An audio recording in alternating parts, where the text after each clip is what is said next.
Welcome to St Martin in the Fields and welcome to Great Sacred Music. A special welcome to those joining us online. The very fact that you're sitting here in this church indicates to me that you haven't been selected for the Olympic team, on which commiserations to you, but all the best for us. The first Olympics go back at least to 776. I can see there's one or two people around who were there. 776 BC, I should say, in the Peloponnese in ancient Greece. The 4-year interval between the ancient games editions was named an Olympiad and was used for dating purposes back in the days when time was counted in Olympiads rather than years. We've moved on since then, but you'll know Baron Pierre de Coubertin, who was the French educationalist who revived the idea of having an Olympic Games, which then in the modern era took place for the first time in 1896 in Athens. He was quite a sentimental character. He believed in amateurism, which lasted in the Games right up until the 90s, I think. He also believed that the Greeks had this wonderful ideal that it's not the winning, but the taking part. But if you'd met an ancient Greek, you'd know that that was nonsense. It's always about the winning. But he also had this ideal that the Olympics were about bringing peace on earth. And again, as you know, the Greeks weren't terribly good at keeping peace with each other. So that's quite a modern ideal. One idea of his that has been suppressed was that the Olympic Games should involve the whole world except Germany.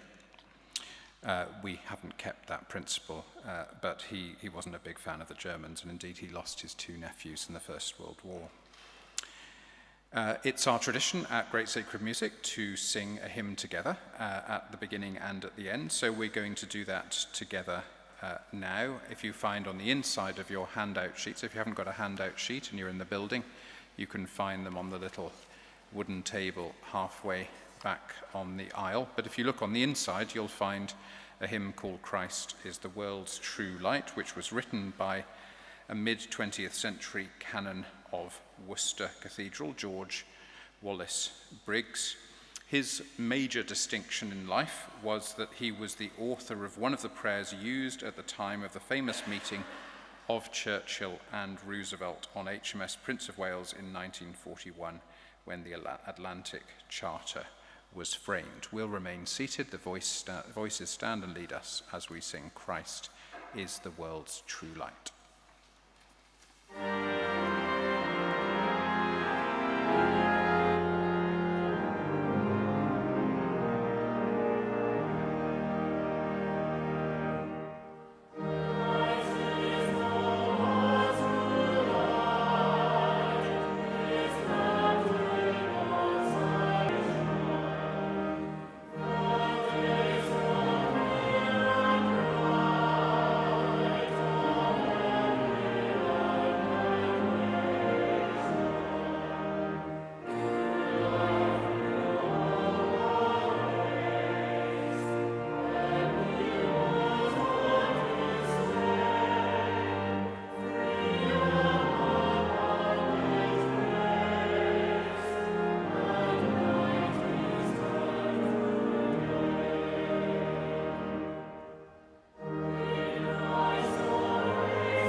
Now, you'll be familiar with the tradition of the symbolic Olympic 5 interlaced rings, blue, yellow, black, green and red. I know you all knew those colours. And the particularly observant among you will have recognized that the 5 choral pieces that the voices are singing for us today come from the 5 continents of the world as represented by those 5 rings. We started with Australia, June Nixon. Now we're going to move to Africa and then Europe. The first piece, Leseli Lahau, is a South African setting of Psalm 43 in the Sesotho language. Michael Moran is a black South African choral composer born near the border with Lesotho, where that language is spoken. And turning to Europe, we have a very St. Martin's character, Pierre Villette, who lived in the middle years of the 20th century, a contemporary of Pierre Boulez at the Conservatoire in Paris. He drew on early music, especially Gregorian chant, which he'd sung as a child, and combined it with exotic textures and harmonies inherited from Messiaen and Poulenc. After the death of his father, he went home from Paris to run the family business, so he was both a musician and a business person, just like St. Martin in the Fields. However, the strain took its toll on his health, and for the rest of his life he spent long periods in the Alps recuperating and composing.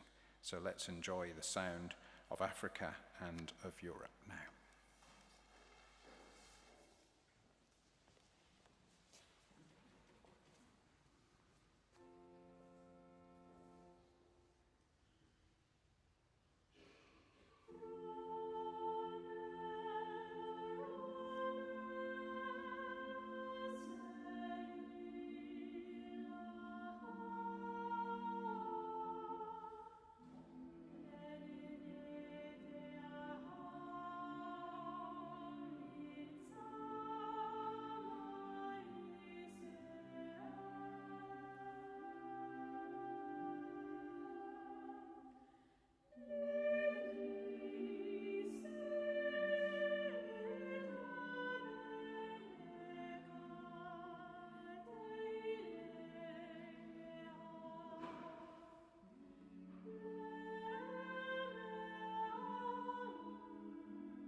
Now we move to Asia, and we have a much more conventionally Protestant theological theme. Adrian Wong was born and raised in Hong Kong. He's now based in Philadelphia. And this piece he wrote just 4 years ago for Christ Church Georgetown in Washington, D.C. It's a piece about how, it's an exuberant piece about how Jesus was bound for glory, but took a detour to come to our aid, and as a result, we are all bound for glory. Let's enjoy this together now.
It's time for us all to sing again now, so if you'd like to take your handout sheets and turn to the second inside page, we'll find a hymn called Go Forth and Tell, which was written by James Edward Seddon, who lived in the middle years of the 20th century and wrote this hymn in 1964 when he was living in Sidcup, Kent, that great centre of hymn writing.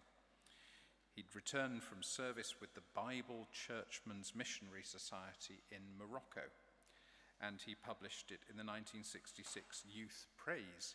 Now, Youth Praise isn't a particularly prepossessing name for a hymn book in 1966, but it's amazing how many well-known hymns were first published in that hymn book. It wasn't originally set to the tune we're going to sing, but this is a very familiar tune written by Walter Greatorex, the great organist from Gresham's School in Norfolk.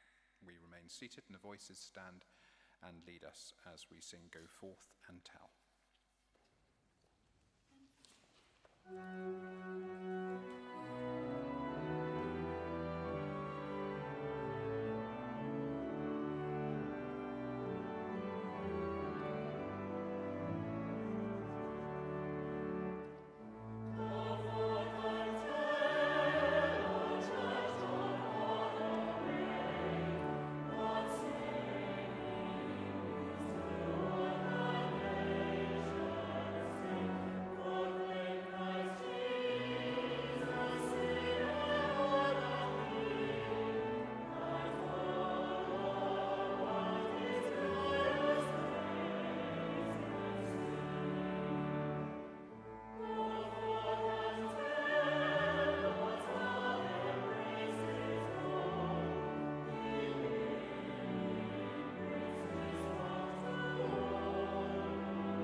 Now, we're coming towards the end of Great Sacred Music for this week. I hope you've enjoyed yourself. If you have, there's an opportunity to make a donation in the retiring collection as you depart. Do join us for next Thursday if you're in town. It's the Feast of the Transfiguration. We'll be celebrating the rich musical tradition around the Transfiguration. If you're in town on Sunday afternoon, at 3:15, our sister program, Choral Classics, will be celebrating blessings. Now we're going to finish our world tour in America with the composer Sally Albrecht. I think she's been based at the same church in Ohio for the last 42 years, if I remember rightly. She's a person of great stability.